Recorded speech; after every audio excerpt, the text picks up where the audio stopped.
क्या वाकई में उत्तर प्रदेश में जाति देखकर एनकाउंटर होते हैं? ये सवाल मैं अपने से नहीं, लेकिन ये सवाल मैं विपक्ष के आईने से पूछ रही हूं, क्योंकि बार बार इसमें वो एक बाइफरकेशन ले आते हैं, फिर मुस्लिमों की बात करते हैं। और उत्तर प्रदेश में ऐसे कई वाक्य होते रहे जब आपकी सरकार को एंटी मुस्लिम बता दिया गया। जब एनकाउंटर का नाम आता है तो बाकायदा मुस्लिम को चिन्हित करके बताया जाता है, लेकिन जब बाकी जातियों की बात होती है तो हिंदुओं को और अलग अलग उनमें जो जातियों के बाइफरकेशन हैं उनको एक साथ जोड़कर नहीं देखा जाता, उनको भी अलग अलग बांटने में लगते हैं। यानी कि कहीं ना कहीं एक नैरेटिव सेट करने की कोशिश तो की ही जा रही है ना। और अगर ऐसा है तो क्या सरकार अपनी एनकाउंटर पॉलिसी को लेकर अंडर प्रेशर है?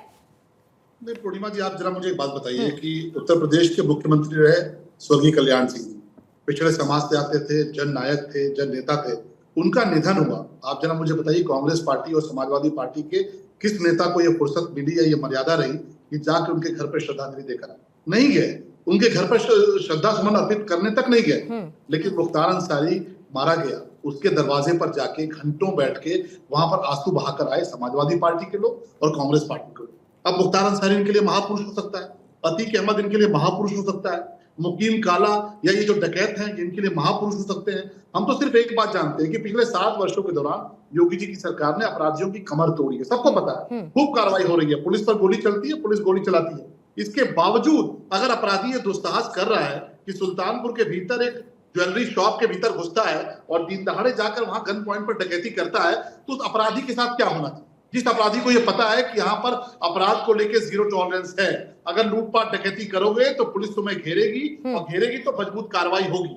इसके बावजूद अगर अपराधी ये दुस्साहस दिखाता है, 7 वर्षों के दौरान इतने सारी घटनाएं, इतनी सारी कार्रवाई होने के बावजूद अगर अपराधी इतना दुस्साहसी है कि वो ज्वेलरी शॉप में जाकर डकैती डालता है, वहां गन पॉइंट पर लोगों को मारने की कोशिश करता है, उस अपराधी के प्रति सहानुभूति अगर हो सकती है तो समाज की तो नहीं हो सकती, समाजवादी पार्टी की हो सकती है, कांग्रेस पार्टी की हो सकती है। हमारी कोई सहानुभूति नहीं है। हम जब जो अपराधी पुलिस पर गोली चलाएगा वो गोली खाएगा, अगर कोई किसी गरीब पर गोली चलाएगा उसके खिलाफ कार्रवाई होगी, किसी बेबस को, किसी व्यापारी को, किसी गरीब व्यक्ति को, मजदूर को, किसी वंचित को अगर सताएगा उसके खिलाफ कार्रवाई होगी। और कार्रवाई जिस प्रकार से हो रही है वो सबके सामने नजीर है।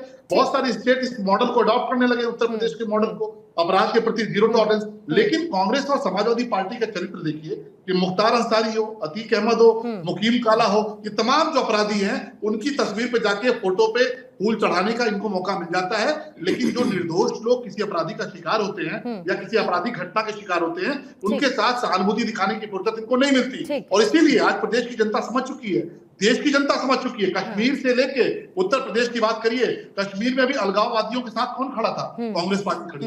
आतंकवादियों के खिलाफ कोई कार्रवाई नहीं होती। ये बुरहान वानी जैसे आतंकवादी खुलेआम पलते थे, बुरहान वानी जैसे आतंकवादी सरकार बनाई थी उनके साथ सलमान पार्टी जी, आप जिनको अलगाववादी बोलते थे उनके साथ ही आपने सरकार बनाई थी जम्मू कश्मीर में, शायद आप भूल गए होंगे 2014 ठीक है ईशान एक एक करके आपको मैं समय दूंगी, ईशान मैं आपको समय दूंगी, लेकिन मैं ये कह रही हूँ, ठीक है, सम्मान करता हूँ, आपका भी बहुत सम्मान करता हूँ, आपके पिताजी का भी हम सब बहुत सम्मान करते हैं, उस दृष्टि से मैं आपको देखता हूं। धन्यवाद। लेकिन ईशान बात यह है कि अगर अपराधियों पर कार्रवाई से दिक्कत है तो फिर पलटकर तो ये कहा ही जाएगा ना कि आप क्योंकि अपराधियों को संरक्षण देने में ज्यादा यकीन करते हैं, इसीलिए आपको योगी मॉडल से समस्या है कि अपराधियों पर ये कार्रवाई करते हैं, जीरो टॉलरेंस। साहब देखिए, उत्तर प्रदेश, ईशान त्यागी, उत्तर प्रदेश में कानून व्यवस्था का हाल कैसा है ये बताने की जरूरत नहीं है, किस तरीके का रहा है ये भी मुझे आपको बताने की जरूरत नहीं है। उत्तर प्रदेश में हमने कानून व्यवस्था की बेहाली कैसी देखी हम सब जानते हैं, और अगर आज अपराधियों पर कार्रवाई हो रही है तो इतनी सुइयां क्यों चुभ रही हैं भाई सबको? देखिए पूर्णिमा जी, अभी जब तक शैलमणि त्रिपाठी जी ने बोला, मैं भी उनका बहुत सम्मान करता हूं, लेकिन अगर वो झूठ बोलेंगे तो इस तरह से बात नहीं बनेगी और आपको उनसे सवाल पूछने चाहिए थे। उन्होंने बोला कि अतीक अहमद और मुख्तार अंसारी जैसे अपराधियों के जनाजे में या उनके मरने पे या उनकी तस्वीर पर माला चढ़ाने के लिए कांग्रेस के नेता गए थे, तो मुझे एक वरिष्ठ नेता का नहीं, समाजवादी पार्टी की बात कर रहे हैं साहब। नहीं, उन्होंने कांग्रेस पार्टी को भी जोड़ के रखा था उसके साथ। आपको साथी है ना आप उनके, इसीलिए कह रहे हैं उनको टोकना चाहिए था। साथी हैं आप उनके, हम अपराधियों के साथ बिल्कुल भी नहीं है, आतंकवादियों के साथ बिल्कुल नहीं है। कांग्रेस पार्टी वो पार्टी है। तो इस मुद्दे पर आप अखिलेश यादव के साथ हैं या अखिलेश यादव के खिलाफ हैं? इस एक मुद्दे पर ईशान, इस एक मुद्दे पर इस एक मुद्दे पर जब अखिलेश यादव और- कास्ट कार्ड की बात करते हैं तो आप अखिलेश यादव के साथ हैं या उनके खिलाफ हैं? चलिए ये बता दीजिए, फिर ना मैं शलभ त्रिपाठी को कांग्रेस पर सवाल खड़े करने दूंगी, ना मैं आपसे कोई ऐसा सवाल 5 पूछूंगी। सेकंड दीजिएगा। आप मुझे पूर्णिमा बताइए, जी, देती हूं साहब, आप मुझे पूर्णिमा बताइए जी। अखिलेश यादव के साथ हैं या खिलाफ हैं? पूर्णिमा जी, अगर किसी अपराधी को दंड देना है तो वो कोर्ट दंड देगा। अगर पुलिस एनकाउंटर में कोई भी अपराधी मारा जाता है और वो संवैधानिक तरीके से नहीं मारा जाता है, संविधान के दायरे के बाहर जाके एक्स्ट्रा जुडिशियल किलिंग करी जाती है, तो उसके नहीं, विरुद्ध ये तो हम आप बोलेंगे। नरेट कर रहे हैं ना कि क्योंकि एक्स्ट्रा जुडिशियल किलिंग है। ये तो कांग्रेस नरेट कर रही है कि एक्स्ट्रा जुडिशियल पुलिस को नहीं देते। Extra judicial killing. सुनिए, आप कहते हैं ये एक्स्ट्रा जुडिशियल किलिंग है, अखिलेश यादव कहते हैं ये फेक एनकाउंटर है। ये आप लोग कैसे तय कर रहे हैं साहब? आप थे वहां पर उस एनकाउंटर स्पॉट पर? नहीं, आप थे क्या उस एनकाउंटर स्पॉट पर? आप कैसे तय कर रहे हैं कि एक्स्ट्रा जुडिशियल किलिंग है? आपके दर्शक देख रहे हैं, मैं बिल्कुल देख रहे हैं, और मेरा काउंटर बहुत ऐप्ट है, मेरा काउंटर बहुत ऐप्ट है। कोई अगर बहुत अनजाना भी होगा ना, ईशान त्यागी, अगर किसी को बहुत ज्यादा जानकारी नहीं भी होगी ना, तो भी वो जानता है कि एक्स्ट्रा जुडिशियल किलिंग क्या होती है, एनकाउंटर के समय क्या होता है, सेल्फ डिफेंस क्या होता है। जिसको बहुत ज्यादा जानकारी नहीं होगी ना, वो भी ये जानता होगा। और बहुत अच्छी बात है, दर्शक देख रहे हैं, उनको क्लैरिटी होनी चाहिए। 4:1 के पैनल में कम से कम मुझे अपने काउंटर देने का मौका तो दीजिए। आप सवाल पे सवाल दागती जाएंगे, मेरे जवाब तो ले लीजिए कम से कम। मुझे लगता नहीं ईशान त्यागी आपको मेरे सवालों से कभी दिक्कत हुई है, तो आज भी नहीं होनी चाहिए। मेरे को कभी दिक्कत नहीं हुई, बिल्कुल, कभी दिक्कत नहीं ठीक हुई, है, लेकिन मुझे जवाब तो देने चाहिए। ठीक है। बाकी पैनलिस्ट ने भी कुछ बातें बोली, उनके जवाब आने भी जरूरी है। अभी एक पैनलिस्ट साहब ने हमको बताया कि यूपी में इतनी लहलाती तस्वीर है, बहुत इन्वेस्टमेंट हो रहा है उत्तर प्रदेश में, बड़े से बड़े कारोबारी कारोबारी आ रहे हैं उत्तर प्रदेश में। तो मुझे ये बताइए कि उत्तर प्रदेश में बेरोजगारी क्यों बढ़ रही है? उत्तर प्रदेश में जब 60,000 नौकरियां निकलती हैं कांस्टेबल पद की, तो 48 लाख लोग क्यों अप्लाई करते हैं उसमें? ये भी बताइए, ऐसा क्यों होता है उसमें? बेरोजगारी का ये मंजर है उत्तर प्रदेश में कि आज उत्तर प्रदेश का युवा पलायन करने पे मजबूर है अन्य राज्यों में रोजगार के लिए। ये भी तो बताइए ना उस पे।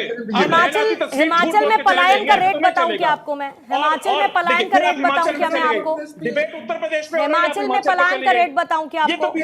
मैं एक कंपैरेटिव स्टडी कर रही हूँ, मैं कंपैरेटिव स्टडी कर रही हूँ। ठीक है, नहीं ठीक है, मुझ पर सूट नहीं करता, तो आपको भी ऐसी चीजों को डिफेंड करना सूट नहीं करता है।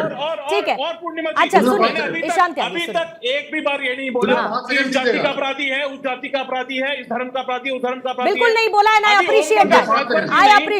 ओम प्रकाश राजभर जी ने और आप ही के एक पैनलिस्ट साथी ने बोला अभी यहाँ पर। ठीक है, मुझे 5 सेकंड दीजिएगा। शलभ जल्दी से 5 सेकंड ले लीजिए, फिर मुझे हेडलाइंस के लिए जाना है जल्दी से, फिर उसके बाद संजय राणा जी आपके पास आएंगे। हाँ जल्दी से प्लीज, क्विकली। काम करेंगे तभी बात बनेगी, वरना हम सवाल उठाएंगे आप पे। ठीक है, शलभ ईशान त्यागी जी छोटे भाई जैसे हैं, इन्होंने कहा मैं झूठ बोल रहा हूँ। ईशान जी, राजकुमार उर्फ रज्जू भैया आपकी पार्टी के पार्षद हैं और लगातार पार्षद हैं, वरिष्ठ नेता हैं प्रयागराज के।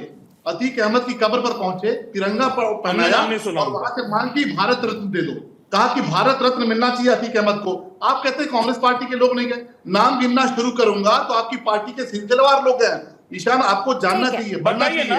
आपकी पार्टी के पार्षद बताइए ना, किसी बड़े नेता का नाम बताइए ना, उन्होंने भारत रत्न का नाम बताइए ना। अतीक अहमद की हत्या हो जाती, अतीक अहमद को एक व्यक्ति अतीक अहमद को आके पुलिस के सामने मार देता है जब वो मीडिया में देता है, और आप हाथ पे हाथ धरे बैठे रहते हैं। देखिए आप टोकिए मत, मैंने आपको टोका नहीं, मैंने आपको टोका नहीं। देखिए आपका झूठ बोलना तो आप टोकिए मत। कुमार इनकी पार्टी के पार्षद हैं, प्रयागराज में इनकी पार्टी के प्रवक्ता हैं, सीनियर लीडर हैं। वो अतीक अहमद की मजार पर गए, खूब अतीक अहमद की कब्र पर गए, खूब फूट फूट कर रोए, उसको तिरंगा उड़ाया और उसके बाद कहा कि इसको तो भारत रत्न मिलना चाहिए। कांग्रेस पार्टी के बहुत सारे नेता गए ईशान, अतीक के यहाँ भी गए, मुख्तार के यहाँ भी गए, पर उनको कल्याण बताइए ना, नाम बताइए ना। आप एक व्यक्ति का नाम बता के कर रहे हैं,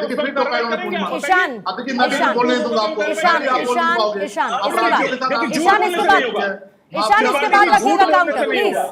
ठीक है, अपने पास रखिए, अपने पास रखिए, इसके बाद काउंटर रखिएगा प्लीज। कांग्रेस पार्टी प्रोटेक्ट करती थी आतंकवादियों का। जब भी आतंकवादी मारे जाते हैं सबसे ज्यादा लड़ाई कांग्रेस पार्टी से तत्पर से आती है। आप खुलेआम यासीन मलिक को अपने दफ्तर में बुलाते थे, आपके मनमोहन सिंह के दफ्तर में जाते थे, मनमोहन सिंह के साथ यासीन मलिक की फोटो है। जितने अलगाववादी है, जितने आतंकवादी कश्मीर के भीतर है, आपने पत्थरबाजों के खिलाफ कोई कार्रवाई नहीं की। आपने पत्थरबाजों को हमेशा प्रोटेक्शन दिया। उसी प्रकार से उत्तर प्रदेश के भीतर भी आपने हमेशा अपराधियों को प्रोटेक्ट किया, चाहे वो मुख्तार अंसारी रहा हो, चाहे वो अतीक अहमद रहा हो, चाहे वो आज सुल्तानपुर के डकैत हो, चाहे कोई भी क्रिमिनल हो। कांग्रेस पार्टी का चरित्र हो चुका है। समाजवादी पार्टी और कांग्रेस मिलकर आम आदमी के साथ नहीं खड़े, उत्तर प्रदेश के आम लोगों के साथ नहीं खड़े, अपराधियों के लिए रोते हैं। अपराधियों के खिलाफ कार्रवाई होती है। आप जरा मुझे बताइए ना, सुल्तानपुर में जो डकैती पड़ी, क्या उस व्यापारी से मिलने गया कांग्रेस पार्टी का कोई नेता? क्या समाजवादी पार्टी को नेता उस व्यापारी से मिलने गया? एक समाजवादी पार्टी या कांग्रेस का नेता उस व्यापारी परिवार से मिलने नहीं गया। लेकिन उस व्यापारी परिवार की 100% रिकवरी अगर किसी ने की है तो योगी आदित्यनाथ जी की सरकार ने की है। और जब अपराधियों के खिलाफ कार्रवाई हो रही है तो रुलाई कांग्रेस पार्टी को आ रही है, समाजवादी पार्टी को आ रही है। उत्तर प्रदेश की जनता समझ चुकी है, अपराधियों के साथ पूरी तौर पर खड़ी है कांग्रेस और सपा। ठीक है, पॉइंट टेकन। अपराधी होगा उसको उतना ही मजबूत ईशान, सपा और कांग्रेस देगी। ठीक है ईशान, काउंटर लूंगी और 1 मिनट का टाइमर रखेंगे ईशान त्यागी के लिए। नहीं, देखिए, अभी सबसे पहली बात त्रिपाठी जी ने अलगाववाद की करी। मुझे लगता है वो भूल गए हैं कि 2014 में जिन लोगों को अलगाववादी बोलते थे, यानी कि पीडीपी वालों को, उन्हीं के साथ इन्होंने 2014 में भारतीय जनता पार्टी इतनी सत्ता लोभी हो गई कि जम्मू कश्मीर में उन्हीं अलगाववादियों के साथ इन्होंने सरकार बनाने का काम किया। मैं उनके कॉमन मिनिमम प्रोग्राम पे जाऊंगा तो आप शायद जवाब नहीं दे पाएंगे मेरे को उस बात पे। छोड़ दीजिए खैर इस बात को। पत्थरबाजों की इन्होंने बात करी कि पत्थरबाजों के साथ हमारी सहानुभूति है। आप होम मिनिस्ट्री का डेटा उठा के देख लीजिए पूर्णिमा जी, 10,000 पत्थरबाजों को अगर किसी ने जेल से रिहा करने का, बाइज्जत बरी करने का काम किया है तो वो भारतीय जनता पार्टी की सरकार, क्योंकि केंद्र शासित प्रदेश हो गया था जम्मू कश्मीर, तो इन्होंने वहां पे 10,000 पत्थरबाजों को छोड़ा। 100% रिकवरी की इन्होंने बात करी। अरे विपिन सिंह जो कि दूसरे केस में अपने आप को समर्पण कर देता है, मास्टरमाइंड आपके पास हर 2-3 दिन के अंदर अंदर आपके पास अरेस्ट हो जाता है, उसके बाद आपको इतने दिन लग गए 100% रिकवरी करने में। और मेरे ख्याल से जहां तक मेरा आंकड़ा है 90% रिकवरी हुई है, 10% रिकवरी अभी भी बची है। और आखिरी बात, इतनी लहलहाती हुई तस्वीर यूपी की दिखाई जा रही है।